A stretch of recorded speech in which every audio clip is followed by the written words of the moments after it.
매일 묵상의 집 11월 19일 금요일 사사기 9장 1절에서 6절. 여룻바알 기드온이 죽자 이스라엘에 권력 다툼이 일어납니다. 여룻바알은 바알로 싸우게 하라는 기드온의 별명으로 기드온이 아버지 집에 있던 바알의 제단과 아세라 목상을 허문 일로 붙여진 기드온의 별명입니다. 그리고 기드온의 첩의 아들이었던 아비멜렉이 권력 쟁취를 위해 자신의 외가인 세겜 사람들을 선동합니다. 그리고 외가의 지원을 받은 아비멜렉이 불량배들을 고용해 기드온의 아들 70명을 죽이고 세겜과 밀로에서 왕이 됩니다.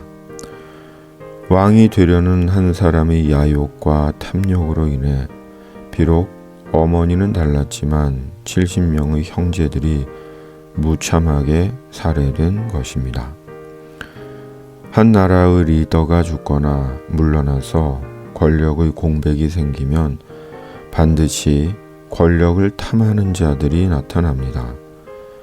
민주국가에서는 선거라는 민주적이고 정상적인 절차를 통해 권력의 이양이 이루어지지만 그렇지 못한 경우에는 권력을 쥐기 위한 목숨을 건 쟁투가 벌어집니다.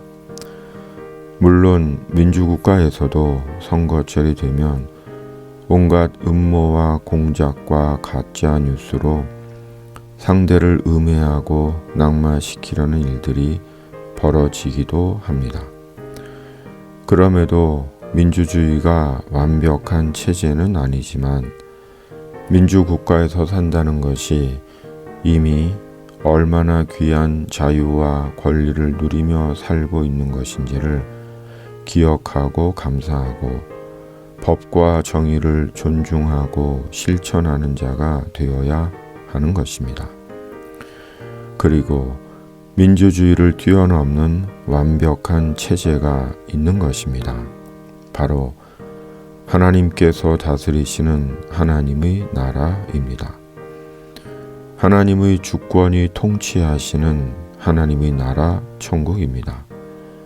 왜냐하면 세상과 인간을 만드신 분이 하나님이시고 역사의 마지막에 실현될 나라가 하나님의 나라이기 때문입니다.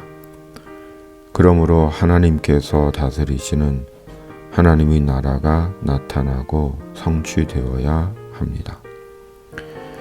그리스도인은 하나님의 나라를 전제로 삽니다.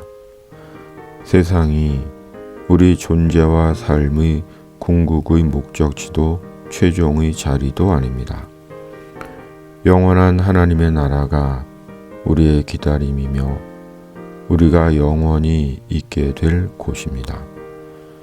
그리고 도래하고 있는 하나님의 나라로 인해 자신의 야욕과 탐욕과 권력욕을 위해 사람을 해치고 죽이는 자가 아니라 주님 안에서 생명을 귀하게 여기고 인생을 존중하며 사는 것입니다. 권불 10년 화무 11홍은 권세는 10년을 가지 못하고 열을 붉은 꽃은 없다입니다. 영원한 것은 예수님 안에서의 하나님의 나라입니다. 우리는 그 주의 나라를 기다리며 그 나라를 위해 살고 하나님의 나라로 인해 오늘을 선히 결정합니다. 주님, 영원한 하나님의 나라가 우리 인생의 기다림과 이유가 되게 하여 주시옵소서. 하나님의 나라로 인해 사람을 귀하게 여기고 인생을 존중하게 하여 주시옵소서.